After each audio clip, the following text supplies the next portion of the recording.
ยังผู้บ่าวบ่เขาไปเล่นจะได้ผู้ใดอีกโอ้ของนอนนี่ก็คือใหญ่ทุกคนมี FC กับคิดฮอดหลายเด้อพี่น้องว่าเจ้าตอนนั้นกับเห็นงานก็คือตั้งใจอยากซื้อสังกะสีให้แม่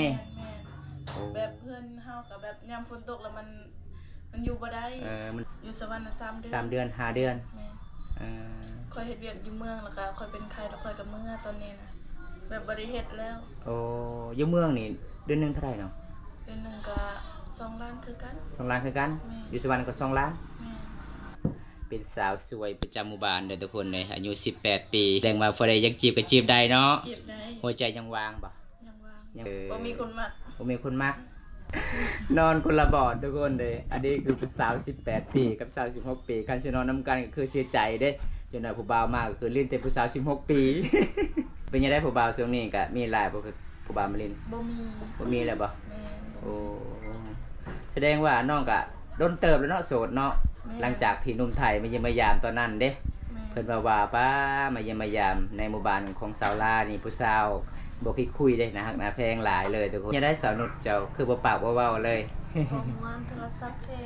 สัพเพซื้อมาเท่าใดนี่น้อง3 ล้านบ่โอ้มือซองบ่โอ้ได้เงินมาแต่ใส่ซื้อโทรศัพท์งามแท้ไปเฮ็ดเวียกก็คือได้เงินก็ซื้อโทรศัพท์มาพอดีมาเฮาเฮือนกับเพเลยมันเพหน้าจอนั่นแหละค่อยไปแปลงแล้วเขาอยากได้500,000บัดนี้บ่มีเงินปะเลยยังบ่มีเงินสิว่าไปเฮ็ดเวียกไปเฮ็ดเวียกอยู่เมืองนี่แหละสิแปลงโทรศัพท์ได้เงินแล้วก็ยังบ่ได้ไปเฮ็ดโอ้ได้เงินแล้วก็สิแปลงโทรศัพท์เนาะบ่สมมุติสาวชดาสมมุติว่าใครมีผู้บ่าวพังไทยอยากขอจีบน้องๆได้บ่จีบได้ไอ้ลีบ่สมมุติว่ามีคนมักนี่ขะดองเท่าใดเอา30ก็พอเอาหลายเนาะตอนนั้นนี่พอจะได้เท่าใด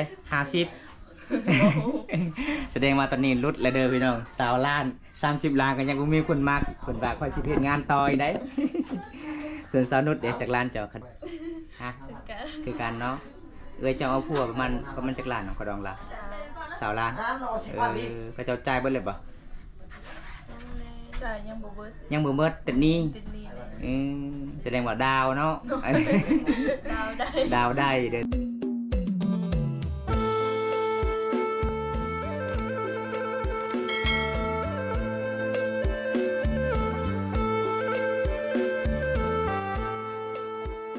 มาเจ้าผู้บ่าวบ่ซะล่ะผู้ใดน่ะค่อยเห็นช่องหมู่เจ้าบ่ค่อยคิดว่าผู้บ่าวก็เห็นตลอด2 คนเมื่อกี้นี่ทุกคนเลยอันนี้คือสาวลาสบายดีเด้อสาวลาสบายดีนี่ทุกคนอันนี้คือร้านสาวบอมตาเองพี่น้องก็คือตอนนั้นกะดังเลยเด้อทุกคนเลยเพราะว่าน้องก็ไปเฮ็ดงานมื้อนี้ก็คือบอมตากะสิได้ไปเยี่ยมไปยามน้องสาวเพิ่นก่อนผู้ใดอันนั้นน่ะสาวหยังสาวตาฮุดโอ้สาวตาฮุดเป็นสาวเลยเนาะจักปีเลยสาวตาฮุด16 ปีนี้เนาะโอ้สาวสีดา17เลยส่วนสาวลาจักปีเลยเจ้านะ18แล้วเนาะโอ้เป็นสาวเลยเด้อทุกคนเลยสาว18 ปีมื้อนี้หมู่บ้านน้องเฮ็ดยังมื้อนี้นะคนเชียร์เมื่อวานนี้มื้อซื้อนี่บ่มื้อนี้ได้เขาเฮ็ดยังมื้อนี้เขาเห็นเขาเจ้าห้องข้าวต้มเนี่ยจักคือกันบ่ฮู้ยังบ่ได้ไปอยู่หั่นยังบ่ไปบ่แม่นอยู่เฮือนเจ้าเขาเจ้าบ่เฮ็ดบ่อันนั้นกินงะบ่กินงะน้อยบางเทื่อคุณอย่าปากพี่อีหยังชาวทุนฮะอีหยังจูนะแสดงจัดได้แสดงว่าเจ้าบ่ฮู้ตัวเลยเนาะว่าบ้านเฮาเฮ็ดฮีดทุกคนเมื่อวานนี้ก็คือเฮาไปส่งสการเนาะส่งสการมีคนจากไปในหมู่บ้านทุกคนเลยตอนนี้ก็คือน้องๆก็สิได้ออกจากห้องน้ำเดี๋ยวค่อยสิอัดเลยแล้วนะเมื่อแล้วมั้ยจะยังบ่ออกบ่เอาแสดงว่ามาเมื่อนี้มีผู้สาว4 คนเนาะนอนนำกันบ่แม่น4 คน4 คนนี่ตอนนั้นมีแต่น้องค่อยผู้นึงแล้วก็น้องมู่ผู้นี้แล้วก็เอื้อยผู้นี้อีกแม่นเป็นหมู่เจ้าแม่นนอนนำกัน4 คนอันเด้หมู่เพิ่นผู้ใดเป็นผู้บ่าวโสดก็มาหาผู้สาว4 คนอยู่นี่เด้อทุกคนเลย มีแต่ผู้สาวโสดหมดไปออกอันนี้คือทีมงานบอมตาเด้อทุกคน ทีมงานเขาไปจอบตลอด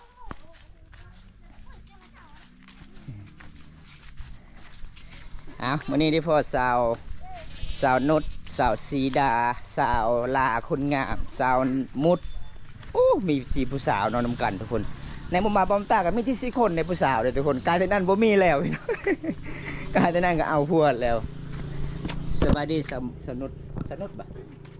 สบายดีนะ สบายดี นี่ทุกคนหลังจากที่คอยไปเยี่ยมไปยามน้องสาวนุดมุดตัวนั้นก็คือทุกคนตั้งแต่หมู่บ้านเฮากะน้องขายเครื่องอยู่เฮือนเอื้อยของเพิ่นได้มื้อนี้ก็คือได้พอน้องสาวเพิ่นหาก็มาแต่เฮ็ดงานงามเลยเนาะเจ้ามาแต่เฮ็ดงานเนาะ มีแฟนหรือบ่บ่มีเป็นยังไงผู้บ่าวอยู่นครหลวงเวียงจันทน์บ่เอาบ่ฮะจะไปงานอยู่ไสสวรรณเขตบ่เงินเดือนหนึงเท่าไหร่เนาะ 3 ล้าน 3 ล้านแต่บ่ค่อยดีบ่หรือว่าจังไดเฮ็ดเวียกหนัก บ่ได้นะก็อยากหดอยู่บ้าน คิดฮอดบ้านเนาะก็เลยกลับมาบ้าน ตอนนี้เจ้าสิมื้อเฮือนเจ้าบ่ บ่ บ่อ๋อแสดงว่าตอนนี้ยังโสด 100% บ่โสด 100% แต่คนพอได้จักจีบก็จีบได้เนาะ จีบได้บ่สาวนุชยังคือเงียบๆเจ้านะ จิบได้ จีบได้ทุกคนได้ซื้อเพจเจ้านะคำว่าจีบได้ หมดคนเดิม นุกคนเดิมภาษาลาวภาษาไทยเนาะเอาทักได้เด้อทุกคนอายุจักปีเลยเจ้านะ 8 18 ปีนี่คือกันกับสาวลาเลยทุกคนสาวลาก็18 ปีแสดงว่าเจ้าก็มานอนอยู่เฮือนสาวลานี่จักเดือนเลยเจ้ามานอนอยู่นี่ หลายเดือนเลย หลายเดือนเลยเนาะจนสิฮอดปีเลยเนาะ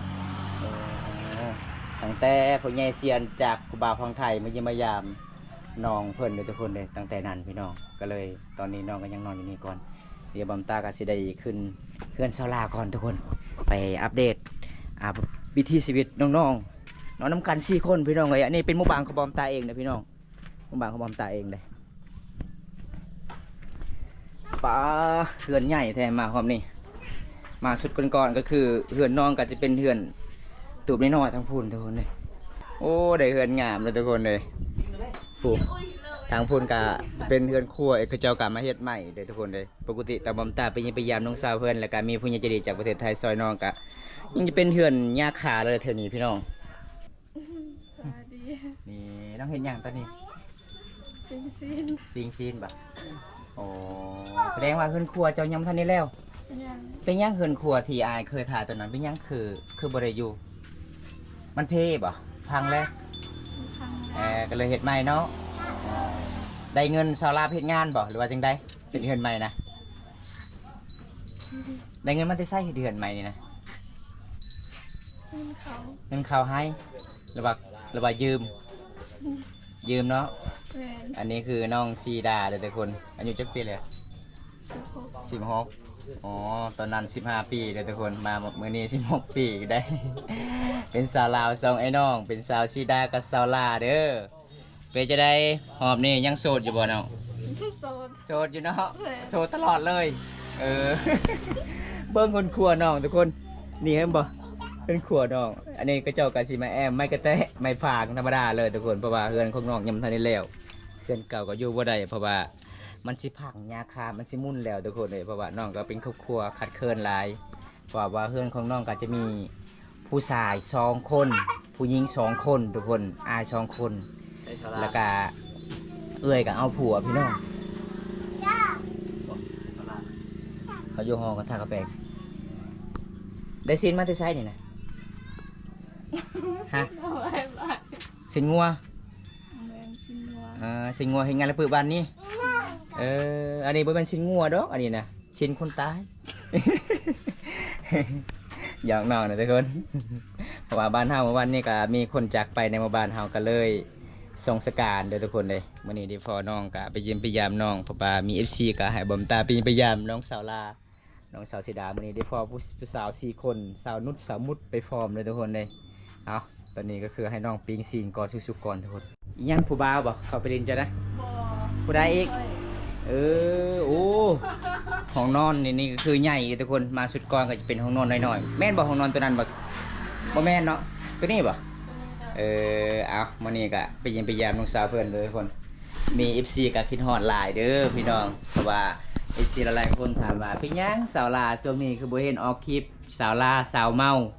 ก็คือบอมตาก็ติดภารกิจหลายทุกคนบอมตาก็อยากอัปเดตให้ FC ได้รับชมตลอดเลยน้องๆก็คาเวียกแน่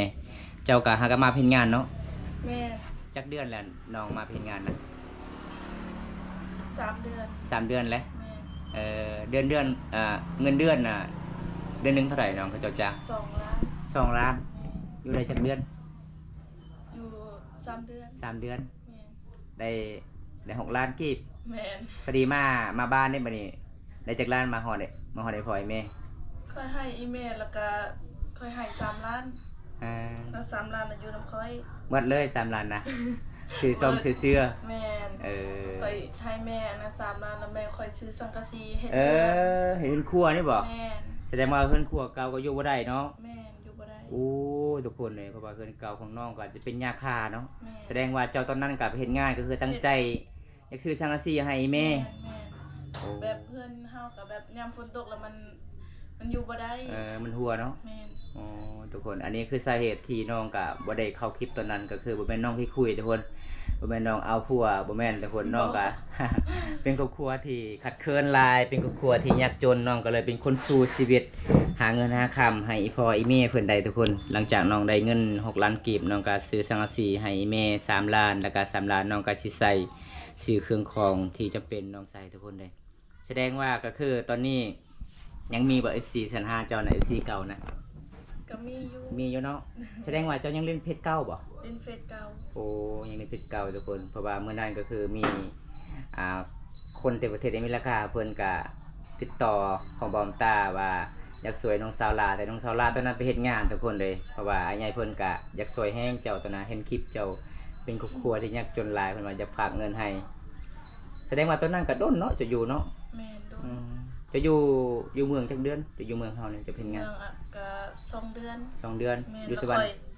อยู่สวรรค์น่ะ3 เดือน 3 เดือน5 เดือน แม่น เอ่อ ค่อยเฮ็ดเวียกอยู่เมืองแล้วก็ค่อยเป็นไข้แล้วค่อยก็เมื่อตอนนี้นะแบบบ่ได้เฮ็ดแล้ว โอ้อยู่เมืองนี่เดือนหนึงเท่าไหร่เนาะ เดือนหนึงก็2 ล้านคือกัน 2 ล้านคือกัน แม่ อยู่สวรรค์ก็2 ล้าน แม่น โอ้เอาพี่น้อง2 ล้านมันก็บ่กินเนาะบ่กุมกินเนาะทุกคนเลย 2 ล้านกีบซื้อหยังมันก็บ่ได้เด้อพี่น้องเอ้ยเพราะว่าน้องๆก็ใส่เครื่องมีหลากหลายแน่จะซื้อเสื้อผ้าจะซื้อกระแปรงใส่สบู่ใส่อันนี้คือวิถีชีวิตของสาวลาวเป็นสาวสวยประจำหมู่บ้านเด้อทุกคนเลยอายุ18 ปี แสดงว่าพอได้ยังจีบก็จีบได้เนาะ เก็บได้ หัวใจยังวางบ่ ยังวาง ยังวางคือเก่าเลย บ่มีคนมัก บ่มีคนมักเพราะว่ามี FC คนหนึงถามว่าเศร้าเมาเอาผัวเลยบ่คือว่าได้ยินตอนนั้นเขาจะว่ามีคนมาขอแล้วเขาเว้านะ จักแล้วเขาบอกว่าไปคลอดแล้วแต่ว่ามันบ่ถึกกัน บ่ถือการก็เลยเลิกกัน แม่น อันนี้คือสาเหตุมานี่สนุดนั่งอยู่นี่ก่อนเจ้า อันนี้หมู่จ้ะเนาะ แม่นบ่ไหว หมู่กับหมู่ก็คือเป็นพี่น้องแท้ๆเนาะ แม่น อ๋อทุกคนอันนี้คือ เดินใกล้ๆกัน เป็นพี่น้องแท้ๆทุกคนเลยคันซิเว้ากับบอมตากับน้องบอมตาทุกคน2 คนพี่น้อง ฮะ น้องหมูข่อย จะไปคือยายชะมือตัวเอ้ยแทนน่ะนะ กับมันใหญ่ไวเนาะเอ้ยกำลังเฒ่า 18 ปีบ่18 ปีมัดเนาะก็คือน้องเจ้ากับน้องผู้นี้ก็คือ16 ปีมัด แม่น16 ปี แสดงว่าเจ้าเขียนป้ายรถขามัก28ต้องเอิ้น28เด้อลินเด้อ กันมัก26ก็คือทางนี้แสดงว่าเจ้า2คนนี่ก็คือแยกห้องนอนบ่ แม่น 18 คนคือนอนอยู่นี่ อยู่นี่ อยู่นี่ แม่ อยู่นี่16 คนเหมือน10 คน น้อง 16 ปี นอนคนละบอดทุกคนเลยอันนี้คือเป็นสาว18 ปีกับสาว16 ปีการสินอนนํกันก็คือเสียใจเด้จนหน่อยผู้บ่าวมากก็คือลิ้นเต็มผู้สาว16 ปี เป็นยังไงผู้บ่าวช่วงนี้ก็มีหลายบ่ผู้บ่าวมาลิ้น บ่มี บ่มีแล้วบ่ แม่น โอ้แสดงว่าน้องก็โดนเติบแล้วเนาะโสดเนาะหลังจากที่หนุ่มไทยมาเยี่ยมมายามตอนนั้นเด้ แม่น เพิ่นว่าป้ามาเยี่ยมมายามในหมู่บ้านของสาวลานี่ผู้สาวบ่คิดคุยเด้นะฮักนะแพงหลายเลยทุกคนเลยมื้อนี้ก็คือได้พ่อน้องเอ้าสาวสิดาคือหลาบ่ได้อยู่พี่แล้วนอนอยู่พุ่นบ่ บ่เรานอนอยู่นี่ นอนอยู่นี้ แม่น เออ ไปเอาโทรศัพท์ แสดงว่าตอนนี้ก็คือไผๆก็ใส่ไอโฟนแล้วเนาะไอโฟนเราไปใส่เบิดไอโฟนเรานะ ไผน้อง ไอ้พวก ข่อย เออ โทรศัพท์เพแล้ว เพแล้ว แม่น ป้า ที่ยายมาหาเจ้าพ่อแม่ว่าเลย ซื้อ บ่แม่นนะ เอาไปเถอะล่ะ ซื้อมาบ่ฮอดปีเพแล้วเนาะไอโฟนเนาะ แม่น น้องคอยยังใส่บ่ฮอดทิศซ้ำ ตายเลย โอ้มันมีเงินสิแปลงบ่เนาะ บ่มี เออแสดงว่าเจ้าตอนนี้ก็ยังใส่โทรศัพท์เก่า คอยก็ใส่ iPhone คือกันแต่มันเพแล้วแบบเฮาไปดำนาหมู่มื้อนั้นน่ะฝน เอ ตกแฮ อโดย แล้วก็เฮาเฮ็ดตกแล้วมันถึกน้ำแน่แล้วก็หน้าจอมันแตกแล้ว โดยเอาเป็นยังได้สาวนุชเจ้าคือบ่ปากบ่เว้าเลย ของมันโทรศัพท์เพ สัพเพ ออกมาพี่นะ อยู่ไสเนาะเบิ่งจะสับเจ้าเลย เพเนาะ มันเป็นจังได จอมันแตกเลยดิ เบิ่งโอ้ทุกคนเลยโอ้อันนี้หน้าจอได้หน่อยเนาะลินบ่ได้ทุกคนหน้าจอมันสิพังหน้าจอเลย อันนี้บ่แม่นหน้าจอแตกมันสิตายเลยทุกคนโอ้ซื้อมาเท่าใดนี่เนาะ 3 ล้าน 3 ล้านบ่โอ้มือซองบ่โอ้ได้เงินมาแต่ใส่ซื้อโทรศัพท์งามแท้ ไปเฮ็ดเวียก ไปเฮ็ดเวียกก็คือได้เงินก็ซื้อโทรศัพท์มาพอดีมาเฮาเฮือนกับเพเลยโอ้ทุกคนเลยคันถ้าอยากได้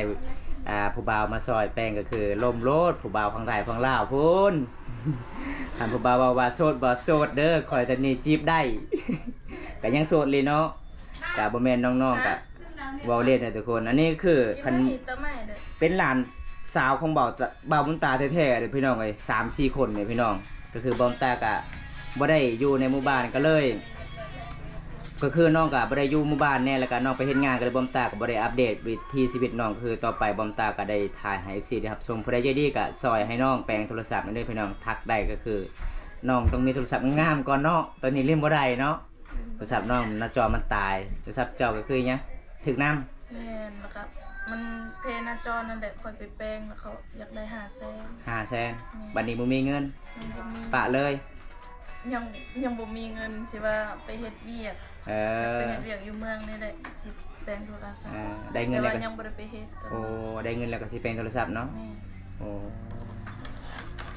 สาวนุชกลับไปเฮ็ดงานเป็นคนชูชีวิตเด้อทุกคน เพราะว่าตอนนั้นก็คือบำตาสิทายน้องว่าอ้ายเอ้ยข่อยอ้ายกอกในอ้ายเพราะว่าเฮือนข่อยมันยากจนโอ้ยพี่น้อง แม่นสำคัญ เตี้ยบ่เจ้าบ่ ทำกับก้อยเดียวกัน เขาอยู่นี่ไหมสาวชิดาใช้สมุดนะบ่สมุดสาวชิดาสมมุติว่าใครมีผู้บ่าวพังไทยอยากขอจีบน้องๆได้บ่ จีบได้ ไอรีบ่ ดี โอ้เจ้าก็เขียนหนังสือได้บ่เนาะ เป็นแต่ภาษาลาว เป็นแต่ภาษาลาวภาษาไทยบ่เป็นบ่โอ้ก็คือเจ้าเรียนห้องได้เนาะ นี่บอลชาวชิดาบอลชาว ป .5 สาวลาเด้ ม ม.1 แสดงว่าเจ้าก็คือภาษาไทยก็ได้เนาะอ่านเนาะเอาพี่น้องใครผู้สาวก็คือ นั่นเอาลูกโน้ตไปบอก เรียนหนังสือพี่น้องครับฮู้เด้อทุกคนภาษาลาวก็คืออ่านได้อ่านเป็นเขียนได้อยู่พี่น้องคันสมมุติว่าคันเอาผู้บ่าวฟังไทยเนี่ยก็สบายเนาะขายเครื่องของเนาะน้องๆก็ฮู้จักตัวหนังสือเด้ แต่บ่มีไผมัก บ่มีไผมักบ่ ให้เขานั่งใกล้กูว่าวางน้ำนะ คันมีคนจีบก็เจ้าสิเอาแท้บ่ คนถามเอ้ยจะได้ว่า มีดีบ่สละ อันนี้ สาวนุชเด้สาวนุชหรือสาวมุดเจ้านุชเนาะ รถมุดเอาครัวแล้ว มุดเอาพัวเลยเนาะตอนนั้นผู้นี้แหละซื้อเลขนำข่อยถึกตลอด เอาพี่น้องพอได้อยากจีบก็คือมาจีบได้เด้อพี่น้องทางพุ่นก็คือน้องได้2คนเด้ทางนี้คือเอื่อยมักเอื่อยจีบเอื่อยมักน้องจีบน้องเด้อพี่น้องเลือกเบัดเลยทุกคนเด้เป็นสาวลาว2ไอ้น้อง แม่บอกแม่เช้า สมมุติว่ามีคนมักนี่ขะดองเท่าไหร่ เอา30ก็พอ 30ก็พอบ่เอาหลายเนาะตอนนั้นนี่พอจะได้เท่าไหร่50 แสดงว่าตอนนี้ลดแล้วเด้อพี่น้อง20 ล้าน30 ล้านก็ยังบ่มีคนมักคนว่าค่อยสิเฮ็ดงานต่ออีกได้ ส่วนสาวนุชเดี๋ยวจากร้านเจ้าขะดองเจ้า ลาจะขายนี่ชาวชิดาว้าวเลย ฮะ กัน คือกันเนาะเจ้าเอาผัวประมาณจักล้านเนาะขะดองล่ะ20 ล้าน น้ำเราสิบบาทนี่ ก็เจ้าจ่ายเบิดเลยบ่ จ่ายยังบ่เบิด ยังบ่เบิดแต่นี้ ติดหนี้เลย แสดงว่าดาวเนาะ ดาวได้ ดาวได้เด้อทุกคนเลย ชาว ตอนนั้นก็คือมีคน FC พังไทยอยากมาเล่นน้ำน้องเลยแล้วก็คนแต่ประเทศอเมริกา ลูกหลาน เพิ่นบอกว่าอยากไปเล่นน้ำน้องๆ2คนแหละแต่น้องๆไปเฮ็ดงานเขาก็เลยบ่ได้ทักหาน้อง ให้เอาบอกคอยเอามือได้หลุดหลานเลย2คน เอาโลดบอก ข่อยเห็นตอนเจ้าอยู่สวรรณเขตเจ้าว่าโอ้ยมีผู้บ่าวฟังไทยอยากซื้อให้รถแม่นแท้บ่ตอนนั้นบ่ เอาโลดมา บ่เขาคิดตัว เขาคิดตัวเจ้าอีก สิฝากเงินแต่ว่าเขาบ่ได้ฝาก เออแสดงว่าใจดำนี่เนาะไปตัวผู้สาวอีกทุกคนเลย เห็นน้องๆไปเฮ็ดงานไปตัวน้องๆอีกพี่น้องคันถ้ามักน้องแท้ก็คือมาหาบ้านน้องเลยพี่น้องถ้าถึกใจก็เป็นแฟนเนาะถ้าบ่ถึกใจก็น้องก็บ่ได้บังคับทุกคนให้เป็นพี่น้องกันได้มาเยี่ยมมายามกันได้พี่น้องก็คือสาวลาวอายุ18 ปีก็คือเอาได้แล้วพี่น้องเอ้ย18 ปีผ่านแล้ว ตอนอ้ายไปทายน้องตอนนั้นก็อายุจักปี16 17เนาะ 67 โอ้ตอนนี้ง่ายแล้วพี่น้องเป็นสาวสวยประจำหมู่บ้านสาวโสดผู้สาวหมู่บ้านเฮานี่จักคนเนาะ จ้ะแบบเขาขึ้นใหม่นะมันใหญ่ไว้อันนี้ ใหญ่ไวเนาะ แม่ คือน้องเจ้าสิดาตอนนั้นยังน้อยๆเลย ยังน้อย เวลาคอยไปท้ายเจ้าพาเพิ่นก็หนีตลอดเลย เพิ่นว่าคอยอายกองอายเอ้ยมาความนี้ป้าใหญ่สามอายุ19 ปี แต่สาวอายุ16 ปีเด้อทุกคนเลยมาเมื่อนี้ก็มีหยังหลายสิพา FC ได้รับชมถ้าบ่ได้มักสาวนุชก็ทักหาสาวนุชเด้อแต่ให้น้องแปลงโทรศัพท์ก่อนทุกคนเลยตอนนี้โทรศัพท์น้องก็เซตหาบ่ได้ทั้งเพลงก็บ่ได้โทรศัพท์เจ้าบ่ ๆมันไปเองเลยมันเล่น เวลาเขากดก็คือมันไปเองมันเลย โอ้หน้าจอมันแตกมันสิพังแล้วคือแบบนี้นะทุกคนเนี่ย เสื้อมัด เชื่อมันเนาะ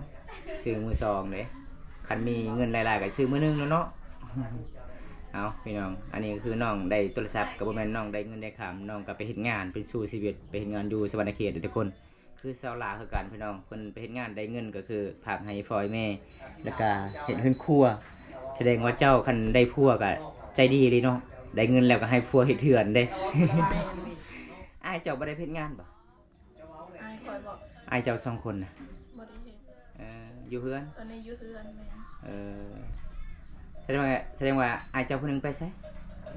คนหนึงน่ะติดคุกแล้ว เออเราเฮ็ดหยังเนาะ เราบ่ฮู้คือกันเราอยากตีคนเฮาก็บ่ฮู้คือกัน เราอยากตีพ่อแม่ แม่น ก็เลยพ่อแม่ก็คือมาพากอยู่เมือง โอ้ทุกคนตอนนั้นก็คือบอมตามมากกันยังเห็นอายเพิ่นหลังจากนั้นก็คือหายพ่อแม่เนาะเวียกงานบ่เฮ็ด เรียกงานบ่เฮ็ดอยากได้แต่เงิน อยากได้แต่เงินบัดความเงินบ่ให้ก็คืออยากหายพ่อแม่อีก แม่น โอ้เจ้าเคยมาเยี่ยมมายามเราบ่ ก็เคยไปอยู่ โอ้ทุกคนเลยอายเพิ่นก็บ่ได้อยู่บ้านพี่น้องเพราะว่า ใจมันอยู่บ่ได้ก็เลยพ่อแม่ก็สิอดบ่ได้คือกันทุกคนไปฝากอยู่เมืองน้องเฮาเลยทุกคนไปค้างไว้พี่น้อง ตอนนี้ก็คือน้องก็สิเงาๆแน่อายเจ้าผู้หนึงก็เอาเมียเนาะเอาเมียแล้วลงปะอีก แม่น โอ้อายเจ้าผู้ลงปะได้เงินหลายเด้ ก็ได้เงินได้แต่เราบ่อยากอยู่ เราบ่อยากอยู่แล้วก็เราบ่อยากให้บ่ แม่นบ่อยากให้นี่ เฮ็ดเงินต่างหากเลยเนาะ แม่น เอาพี่น้องเอ้ยเห็นน้องๆเราก็สงสารน้องสาวเพิ่นเลยพี่น้องก็อายุยังน้อยแน่หาเงินหาคำก็บ่ค่อยเก่งสมมุติว่าผู้บ่าวคนไทยอยากมาเยี่ยมมายามถึงเงินถึงซานเฮาให้มาได้บ่น้องสองคน มาได้ มาได้เนาะ แม่น บ่ต้องอายเลยเนาะตอนนี้เนี่ยบัดนี้เนาะ บ่ บ่คือสุดก่อนคำผู้บ่าวมาโอ๊ยข่อยอายเด้อ เอามาหอมนี่คือน้องก็สิได้ฮู้แหละน้องเคยไปในแต่เมืองใหญ่ป้อมตาบ่เคยไปเด้สวรรณเขตเด้เคยไปแต่เซโนเด้น้องๆก็คืออายุยังน้อยยังไปฮอดสวรรณเขตไปเฮ็ดงานทุกคนสู้ชีวิตเรื่อยๆพี่น้องเอ้ยตอนนี้ก็ยังมีบ่บ้านเฮาไปเฮ็ดงานบ่ มี ผู้ใดได้ไปนะผู้สาว ผ่าน โอ้สาวพานก็ไปแล้ว ซอวีก็ไป โอ้เฮ็ดงานอยู่สวรรค์เบิด แม่น เอาพี่น้องบอมตากาสิได้ปิดคลิปไว้สักนี้ก่อนเด้อพี่น้องเอ้ยพอได้รับชมคลิปน้องตอนต่อไปก็เข้ามาติดตามรับชมช่องบอมตาบ้านนอกฝั่งมังกรบอมตากาสิได้ถ่ายวิถีชีวิตน้องหรือว่าผู้ใดใจดีอยากช่วยเหลือน้องก็สามารถติดต่อทางบอมตาได้เดี๋ยวบอมตากาสะพานบุญให้พี่น้องหรือว่าอยากจีบน้องๆ2คนก็สามารถทักหาได้ถ้าคนหาเฟซน้องบ่เป็นก็ทักหาบอมตาเดี๋ยวบอมตาก็สิแชร์ลิงก์ให้ทุกคนน้องยังโสดสาวอายุ18 ปีเด้อทุกคนเลย คลิปนี้ก็บ่มีหยังหลายเด้อพี่น้อง คลิปหน้าพบกันใหม่ขอกล่าวคำว่าสบายดีน้อง บ๊ายบาย บ๊ายบาย